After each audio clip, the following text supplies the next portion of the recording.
नमस्कार मैत्रिणींनो, तुमचे सखी लाईफस्टाईलमध्ये स्वागत आहे। तर आज मी एक घरातला सिक्रेट असा पदार्थ वापरून बनवलेले आहे बटाट्याचे फ्रेंच फ्राईज। ना कॉर्नफ्लॉवर त्यामध्ये यूज करायचा आहे, फक्त घरातला एक पदार्थ मिक्स करून बनवायचे आहे। हे सगळ्यांना आवडणारे, लहान मुलांना आवडणारे बटाट्याचे फ्रेंच फ्राईज। अशा पद्धतीने आपण बटाटे असे सोलून पाण्यामध्ये टाकून घेतलेले आहे। आता आपण या बटाट्याचे असे स्लाइस करून घेणार आहोत।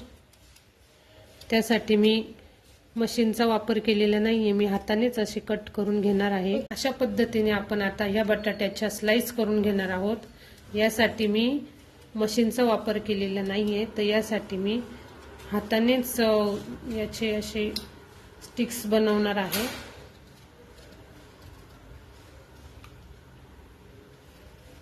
हाताला लागणार नाही याची काळजी घ्यावी मैत्रिणींनो। तुमच्याकडे मशीन असेल तर उत्तमच आहे। मैत्रिणींनो, अशा प्रकारे आपण 4-5 बटाट्यांचे अशा स्लाइस या करून घेतलेल्या आहेत। आता आपण एका कढईमध्ये असे पाणी घेऊन फुल गॅस करून त्यामध्ये थोडेसे असे मीठ टाकून हे पाणी उकळून घेणार आहोत। आपल्या पाण्याला आता छान अशी उकळी आलेली आहे। आपण त्यामध्ये हे जे काप आहे आपले बटाट्याचे ते टाकणार आहोत। अशा पद्धतीने आपण या पाण्यामध्ये हे चिप्स टाकलेले आहेत। याला आपल्याला 3 ते 4 मिनिटं फक्त थोडेसे वाफवून घ्यायचे आहे। आपल्याला पूर्ण असे हे शिजवून घ्यायचे नाही आहे, थोडेसे असे फक्त वाफवून घ्यायचे आहे। या पद्धतीने आपले बटाटे चिप्स हे असे आता उकळत आहे। आपण वेफर्स ज्या पद्धतीने बनवतो त्याच पद्धतीने आपल्याला हे बटाटा बॉईल करून घ्यायचा आहे। खूप असा बॉईल होऊ द्यायचा नाहीये। आता हे उकडलेले जे आपले चिप्स आहे ते आपण एका चाळणीमध्ये असे काढून घेणार आहोत। व्यवस्थित असे आपल्याला हे नितरू द्यायचे आहे।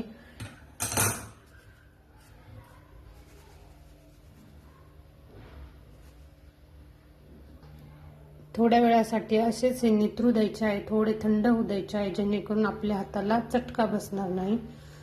आता आपण एका कपड्यावरती असे हे चिप्स टाकून फॅन खाली थोड्या वेळ थंड करून घेणार आहोत। व्यवस्थित असे पसरून द्यायचे आहेत। असे आपले फ्रेंच फ्राईज फॅनच्या हवेखाली व्यवस्थित असे सुकलेले आहे। आपल्याला खूप असे एकदम ड्राय करून घ्यायचे नाही आहेत। आता आपण हे एका बाउलमध्ये काढून घेणार आहोत। आता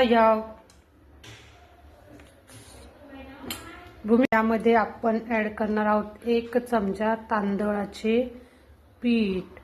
कॉर्नफ्लॉवरच्या जागी आपण तांदळाचे पीठ यामध्ये ऍड करणार आहोत आणि हे असे व्यवस्थित असं मिक्स करून घेणार आहोत, जेणेकरून आपले जे चिप्स आहेत, जे फ्रेंच फ्राईज आहे, त्याचे एक्स्ट्राचे जे पाणी वगैरे असेल ते यामध्ये ॲब्झॉर्ब होऊन जाईल आणि हे आपण असं 5-10 मिनिटांसाठी ठेवणार आहोत। आता कढईमध्ये तेल तापण्यासाठी ठेवलेले आहे, थोडेच तेलाचा वापर करणार आहोत आपण। हे तेल आपल्याला जास्त तापू द्यायचे नाहीये, कोमटच असे तापू द्यायचे आहे।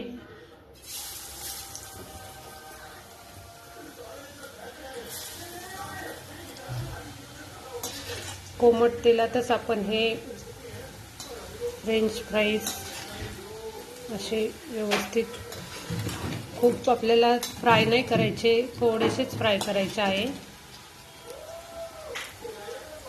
आता हे थोडेसे असे तळलेले फ्रेंच फ्राईज आपण साईडला काढून घेणार आहोत आणि अशाच पद्धतीने उरलेले देखील आपण कमी फ्राय करून घेणार आहोत। अशा पद्धतीने आपण हे फ्रेंच फ्राईज काढून घेतलेले आहेत। आता आपण हे व्यवस्थित थंड होऊ देणार आहोत।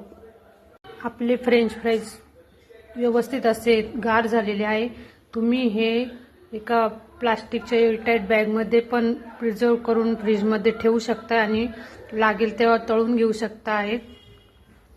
आता आपण यावरती परत थोडे असे तांदळाचे पीठ टाकून घेणार आहोत। एक साधारणतः 2 चमचे आपण टाकून घेतलेले आहे. यावरती आपण थोडीशी अशी लाल मिरची पावडर देखील टाकणार आहोत. आणि आता हे व्यवस्थित असे आपण हलवून घेणार आहोत.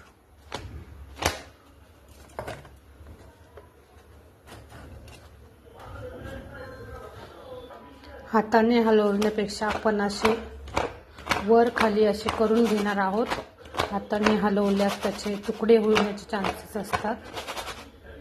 आपले मगाचे तेल पुन्हा गॅसवर ठेवले आहे, ते तापलेले आहे. आता या गरम तेलामध्ये आपण हे व्यवस्थित असे तळून घेणार आहोत.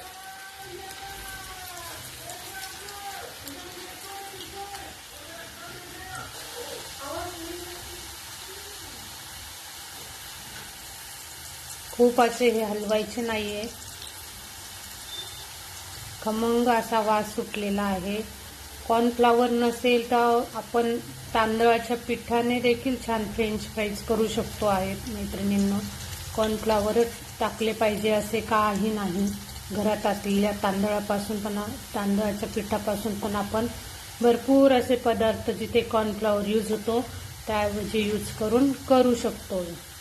अशा पद्धतीने आपले हे फ्रेंच फ्राईज ब्राऊन कलरचे झालेले आहे. आता ते आपण तेलातनं काढून घेणार आहोत आणि अशाच पद्धतीने उरलेले देखील फ्रेंच फ्राईज आपण तळून घेणार आहोत. हे बघा, असे एकदम झक्कास खमंग असा वास सुटलेला आहे.